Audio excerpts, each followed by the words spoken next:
and welcome. I know this is a little bit delayed. We've had customers that have been like, oh, we want the results, And here we are finally, our 2022 BRZ, track season is upon us, tracks are opening up, we're getting excited, you guys are getting excited, and we left you hanging last time with how does the car perform with these headers. Friends at JDL made these available to us. We paid for them. This is not some sort of a sponsorship. We bought these. They are equal length headers, beautifully manufactured, and I wanted to see how these performed versus what we currently have and what we've shown you already on the car. So this video will cover two things. First of all, we're going to reveal what kind of silicone buildup we have in the oil pickup. I know that this has been covered by many online. We're going to be taking this car to the track, the time attack this year. We want to make sure that we're clear of any sort of debris in there, clean it up nicely, and put the oil pan back on. We're also going to be filling it with a slightly thicker oil for the track. We've got more track prep coming up that we'll take you guys through, but right after that, we're going to be putting in these new headers. We're going to be dropping the car on the dyno. We're going to be tuning it on the dyno, and we're going to see what is really the best header to run on this engine, and what makes more power, and where does it make that power. So without further ado, let's get this car up in the air and start taking things off.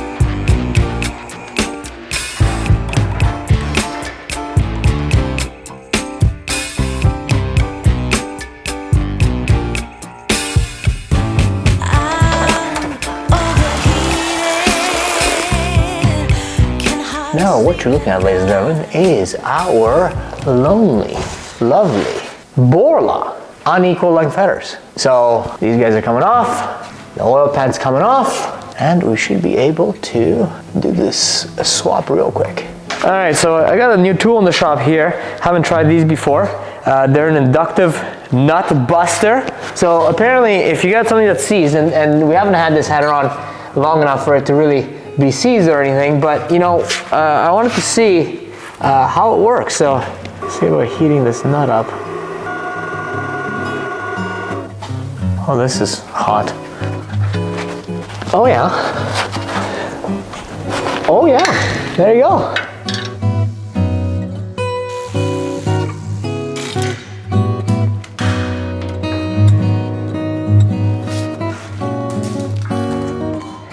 Headers side by side. We've got our Borlas on equal length of all the Subi rumble you ever want. Also, if you look in our previous videos, they've obviously done very well for power. And here are the equal length JDL headers. Now immediately you'll see the quality in the flanges here. The thickness of the flange is significantly better on the JDL. You'll notice that the Borlas have these flex pipes in there that allow it to have some flexibility in terms of expansion and contraction. These ones do not. These are obviously not coated. These are coated. You know, the opening of the pipe here, so we're looking at about just 40 millimeter on these, and these ones are a little bit misleading, 43 millimeters in the opening, but they do neck down significantly because down here, the OD of this pipe very, very close to 45 millimeter, and then the OD of this pipe is going to be right around 40. So 5 millimeter larger OD. The collector here, so this is 4 into 2 into 1. Everything collects here at the outlet, and these headers, they all have a single collector. So there's one collector here, a second collector here for these runners, and they're paired that way, and then finally they collect here. So obviously the JDL look like a higher quality unit, and I really hope that they perform that way. So what we're going to do next is we actually still have to drop the oil pan, which we're going to show you guys, and we're going to bolt up these headers, and then the dyno will not lie as we tune and try and extract as much performance as possible out of the new headers. Underneath our beloved BRZ, and I'm not a fan of what I saw in here, the entire pickup was essentially clogged. You guys can judge for yourselves. So you'll see before and after overlaid because we couldn't really shoot with this camera. But the tools that were needed to remove all the silicone were some picks, such as these, sharp air, and a whole bunch of patience. Now this thing, for now at least, it's clear of silicone pieces. I honestly, this is an early build car, but I wasn't expecting it to be that clogged. I'm really glad I went through the pain of taking this off, and now obviously we have to clean it with a more sensible approach to re-gluing it. But wow, I'm certainly glad that I went and did this before taking this car on track and suffering an oil starvation issue. Subarus are known for some oiling problems, and we've only got, I think, about 2,000–3,000 miles on the car, and it was just full of silicone. This is just part of what we pulled out. There was a lot of very small pieces that were still in there that I had to blow out with air. As far as I know, there's no real reported failures, but it's only a matter of time. And why would you want your oil pickup clogged like that with silicone? That can't be good. I also heard the F824 DIT is affected in the WRX, so I'm sure we're going to have one of those development cars as well, as we work extensively with the WRXs and STIs. Anyways, it was a little bit of work. It was a few hours of taking this off. It's going to be a little bit while longer to really clean this up and redo the silicone properly in proper amounts on the oil pan. So now that we've pulled off the oil pan in order to clean all that silicone from the pickup tube, you can even see silicone actually inside the pan. So this is definitely a problem, and we want to clean all this up really, really well and reapply in a much better fashion. So two things that we need to do here. First of all, we need a way to clean this off, and we've got a scraping tool, but I think that there's a better way to chemically break this down, so we'll just show you that in a second. But also, we managed to put a couple of small cuts here into the oil pan as we're getting our tool in there to cut away the silicone. So we'll see how well this cleans up. It should be okay, but we'll see how it turns out once we're done. We may need to get a new pan, but it doesn't look too serious. First, we got to get the silicone off. So you're wondering, how are we going to get the silicone off? Well, we can, of course, you know, go at it with a scraper like this, but it takes a long time, and then we're going to put more gouging into this. And on top of that, of course, we have the silicone that is here on the block. If you look closely, it's got this sealing surface, but on both sides of the sealing surface, there's a lot of silicone. So we want to see if we can break this down. Now, I've done a little bit of research onto what's used to break down this RTV, and one of the things is gasoline. Another thing is WD-40 seems to break it down, and yet another thing that seems to break it down is this stuff, so lacquer thinner. And what I'm going to do is get some rags, cut them a little bit, put them all around this pan, and see if we can more easily scrape all this excessive goo right off and properly clean this pan. Okay, the moment of truth here. So we've been letting this thing soak for about 15 minutes, and we're gonna see now, once we pull this off, how much easier it is to remove the silicone. Ooh. Oh, this is already feeling a little bit better. All right, so here we are. We've done a lot of cleanup, and we finished this guy. So we actually had ended up bending it a little bit on this tab here, but we knocked it down with the help of a good shop just down the road. And we also knocked down and filed down a little bit of what happened here. You can see that there's a little bit of a cut that we made into it using our separator tool. So this is now salvageable. It's ready to go on. The silicone's been removed. We're going to do it one last spray of brake clean, and then we're going to use, so you could use the Subaru stuff for sure. There's also lots of options. We're going to be trying this particular sealant, and you guys are going to see that being applied tomorrow, because we're waiting for a baffle. And here, this is pretty much clean here. So what I'm gonna do is I'm just gonna go on the mating surface here and just give it a little sand with this 80 grit sandpaper. And then I'm also gonna use use some brake clean on here just to give it a little bit more of a cleaning, and that's that. Then after that, we can get on with putting those headers and putting her all back together, continuing our track prep.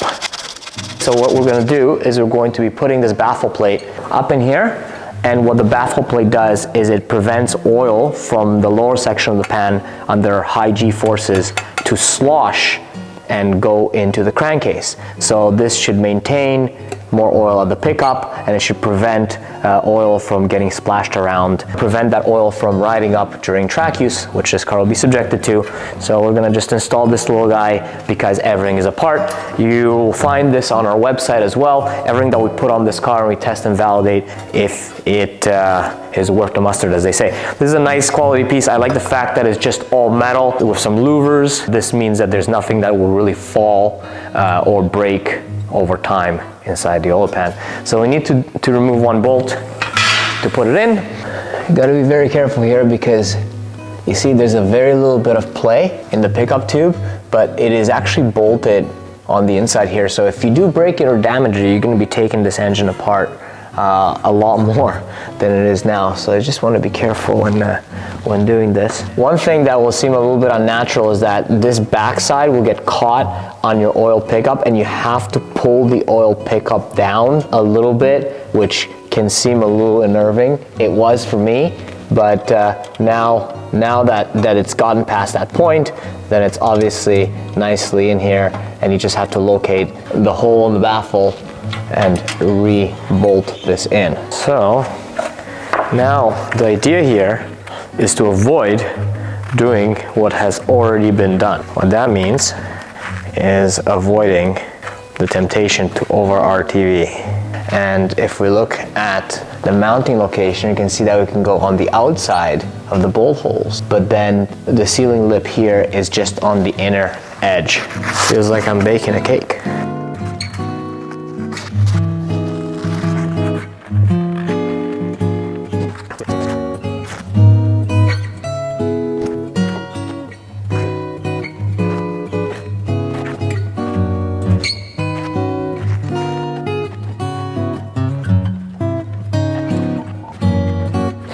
I think the oil pan is now prepared. I'm going to clean that surface one more time.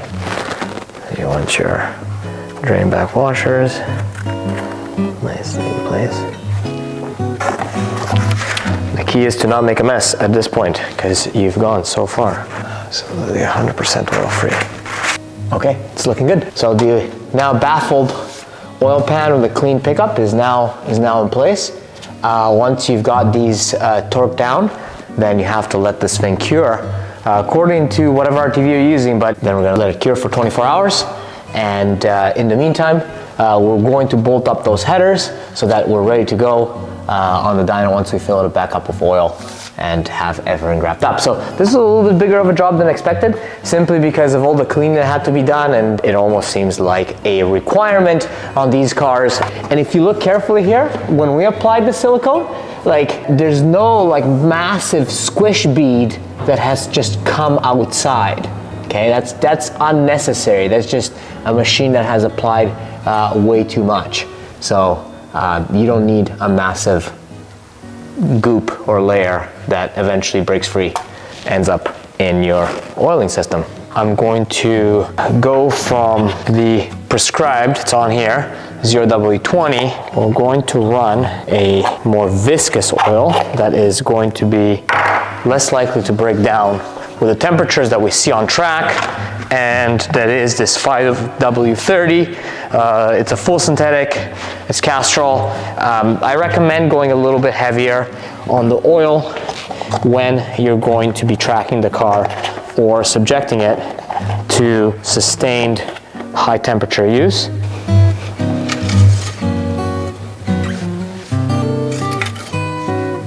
Ooh, just spot on. They're looking good. I think it's time to start it up.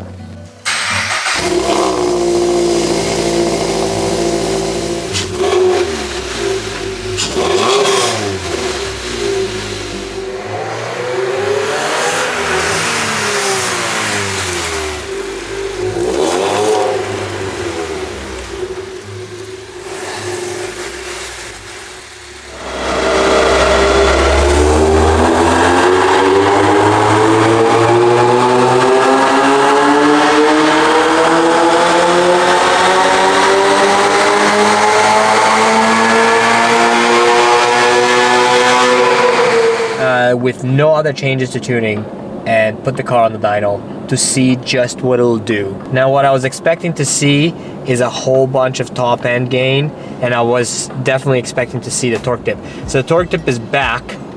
You can see that the unequal length headers really fill that in, the faint line. But you know what, I'm a little bit surprised. The top end is a little bit weaker than I expected, not really showing a major gain. So what we're gonna do now is going to be a little bit of tuning, and I'm gonna see if we can improve this torque dip, although I'm not 100% sure we're gonna be able to get rid of this entire thing. But I'm gonna see what we can do about the top end a little bit. Let's do a few more runs and let's see if we can get these equal length headers to perform a little bit better, because just looking at this comparison right now, I don't know if we're gonna get there to make major gains, but we don't know until we try.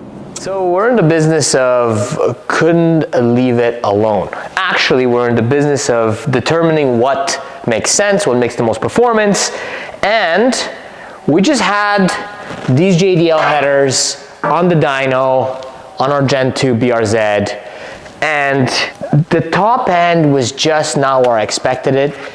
It had a little bit of a torque dip. I mean, you guys will see that in all the results that we'll show you. But going back to our previous videos, we've tested these Tomei headers, which actually I pulled off for our Gen 1.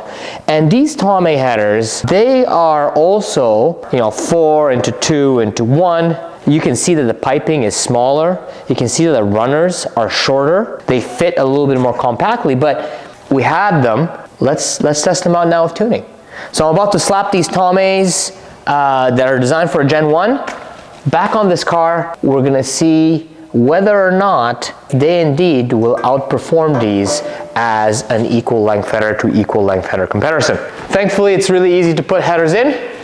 We won't bore you with the details. I'm gonna slap these on. I'm gonna jump back on the dyno.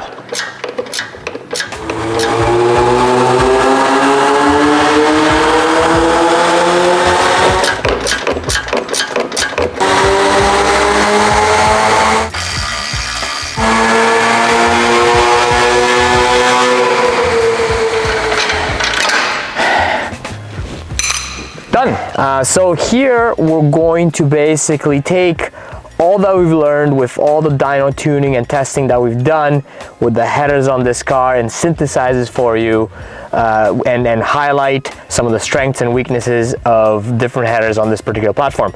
So what we're going to start with is the JDL headers. Now the JDL headers, they are an equal length design. You guys saw that.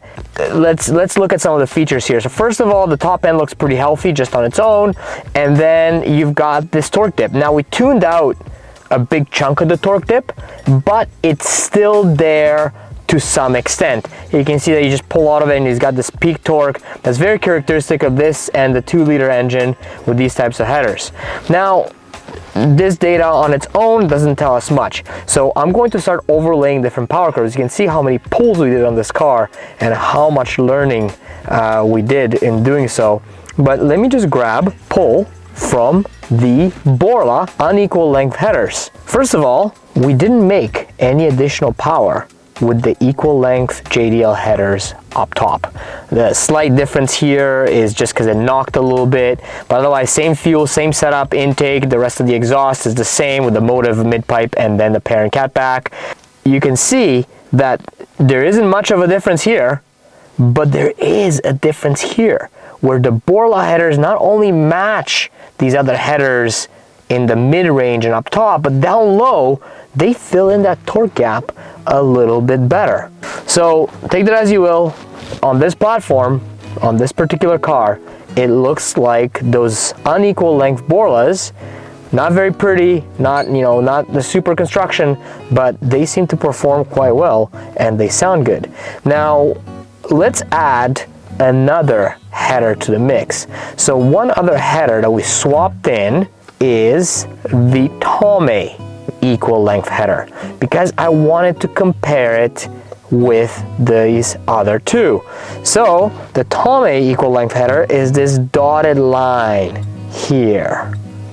And what can we tell? Well, we can tell that up top there's basically nothing to choose between the two. Here the Tomei pulls just a little bit more in the top end. It's a little bit weaker, around 6,000, just past 6,000, and it's got a bigger torque hump here. As it enters the torque dip, it dips lower, and then it rises a little bit quicker out of it.